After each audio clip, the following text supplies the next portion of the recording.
Not gonna lie, it's kinda hard to believe that Elden Ring was released 10 years ago. Time really flies by. Anyway, since the game has been released a long time ago, this means that the hype around it is no more and people don't look at it with rose tinted glasses. I think that's the expression.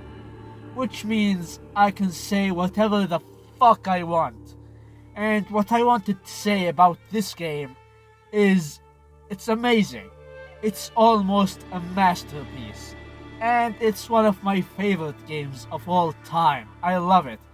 If you've been following my content for the last year, you will see that I made a lot of videos about Elden Ring. Talking about the music, talking about the stupid comments you see on the Elden Ring Twitter, and talking about the bosses and doing challenge runs, etc. But I can't deny that the game has its glaring issues, and a lot of them. But I'm not going to talk about all of them. I'm just going to talk about the bosses. This is something that I wanted to say ever since the game was released, but I was kinda scared that an assassin will spawn behind me and cut my throat. Because God forbids you say anything negative about Elden Ring. Hell, I'm one of the biggest fans of the game, and I get annoyed about this. I don't know what you want to call it, but it's annoying when people criticize people who criticize the game. Anyway, I went on a tangent as usual, so let's get to the point. I'm going to talk about the bosses. And I love the bosses, almost all of them. Hell, even the bosses that I'm going to talk about in this video, I love them a lot. They are in my top 10 bosses in Elden Ring. But I cannot deny that they have a lot of problems. So in this video, I'm going to talk about these problems and why they made these bosses so problematic and controversial in the community. Let's start with a big one. A really popular boss whose name starts with the letter M. I'm of course talking about Mohg. Yes, Mohg, not Melania. We'll talk about her later. But for now, let's talk about Mohg. Because he's like the perfect white shirt that somehow has a ketchup stain that ruins it completely. Because his moveset is cool, the OST is cool, the design is cool, even his drip, his fashion is fucking awesome. Like seriously, one of my favorite armors in the game. It's just so fashionable. Anyway, everything about him is great, except for one or two things. The big one, and you probably guessed it when I said Mohg, I'm talking about Nihil. The attack in concept is really cool. A wide range attack that covers the whole arena, that has a really cool build up to it, and it regenerates the boss health instead of a cutscene that gives him his full health again. But there is one problem with it, and only one problem. Why the fuck can't I dodge the attack? Why is it unavoidable? Why is it that no matter how skilled you are, whatever your build is, you can't dodge, block, or do anything about this attack except the tear? Yes, the tear, which really annoys me.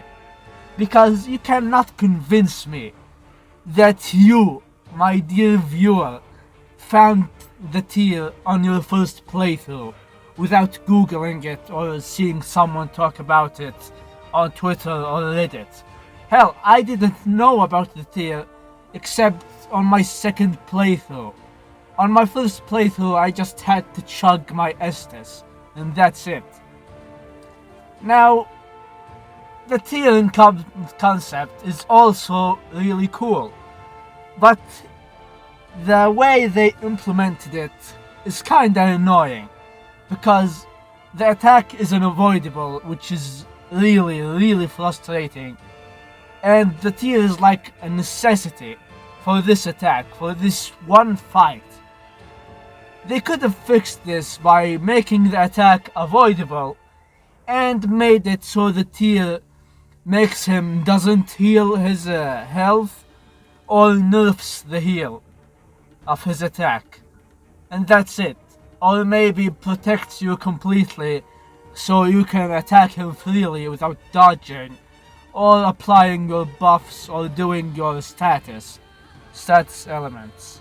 So yeah, the fact that you can't dodge the attack makes it feel like it goes against the philosophy of From Software. Like in these games, anything can be dodged. A laser attack, a fire breath, a trap, anything. Except this attack and the Moon Presence attack. But the Moon Presence is a different case, because Bloodborne has the rally mechanic, and the Moon Presence, after doing the attack, will stand there like a fucking idiot, and you can attack him freely. Hell, you probably could kill him while he's standing there. That's how long he will just not attack you after doing this attack. But Morg will just become even more aggressive. In conclusion, the Nihil attack is cool, but they could have implemented it in a better way.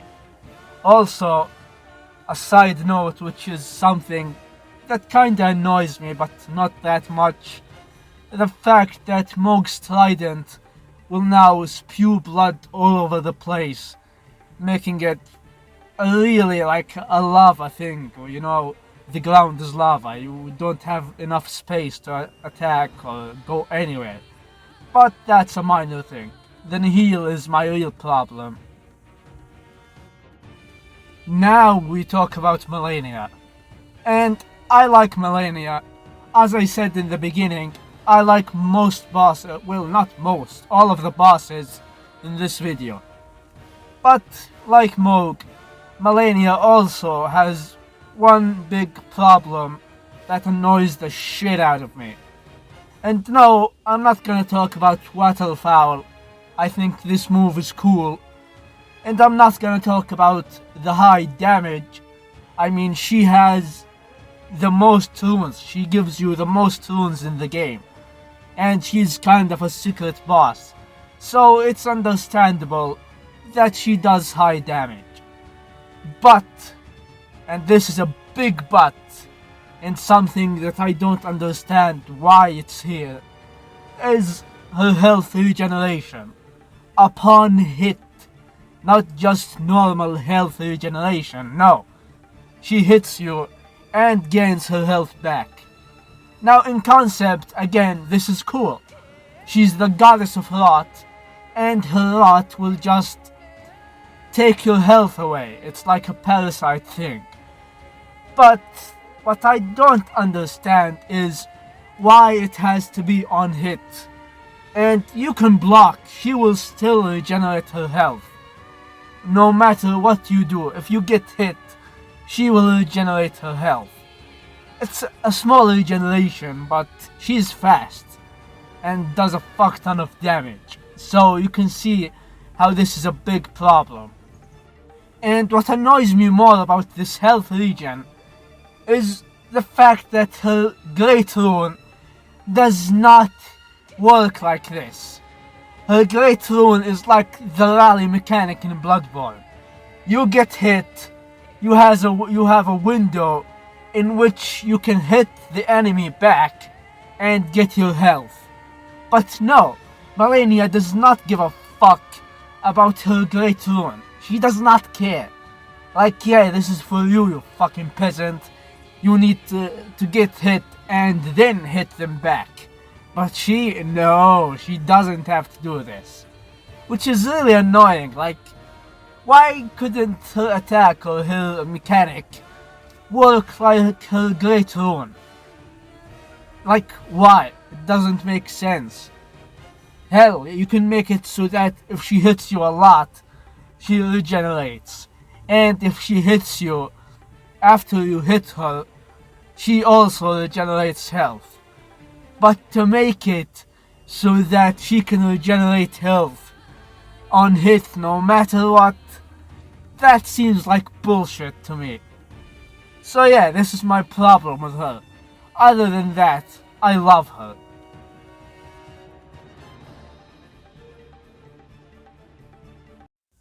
Another boss with a very glaring issue is the Elden Beast. Now, visually, the Elden Beast might be the best boss FromSoft has ever made. Like, honestly, the explosions, the beams, every single move is just stunning. However, the fight itself suffers from a big problem. And that problem is, and you probably guessed it the moment I said Elden Beast, is the fact that you can't summon Torrent and the boss just keeps running away like Mikolash. Hell, even Mikolash seems better at this aspect.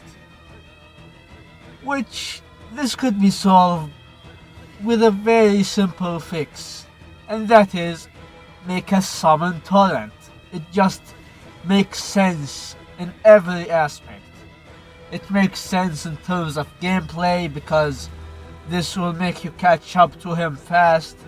It makes sense in terms of the lore because Torrent has been with you from the beginning, so it makes sense that you can summon him in the end.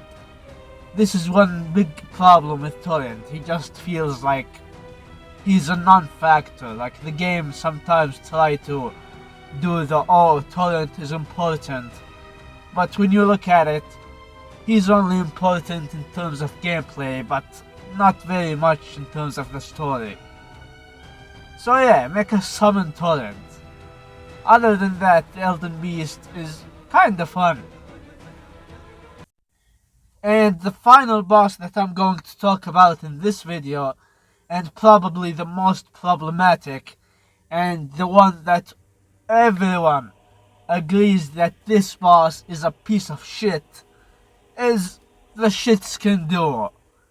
Now, individually, they are great, but each one of them is designed to be fought alone. There was no thought whatsoever for them to be fought together. That wasn't the design of the boss. But for some reason, FromSoft decided, whatever, let's put them together in a single room. And we can compare them to basically every other multi-boss fight in the series, and they will still be the worst. Like, let's look at the Kings, Ornstein and Smough. One of them is a fat one and he is slow. The other one is small and he is fast. And this way it feels really fair.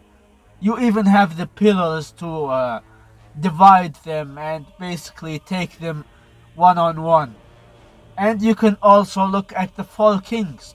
They are more similar to the Godskin Duo, because they will keep summoning each other. However, the Four Kings feel fair in terms of multiple aspects.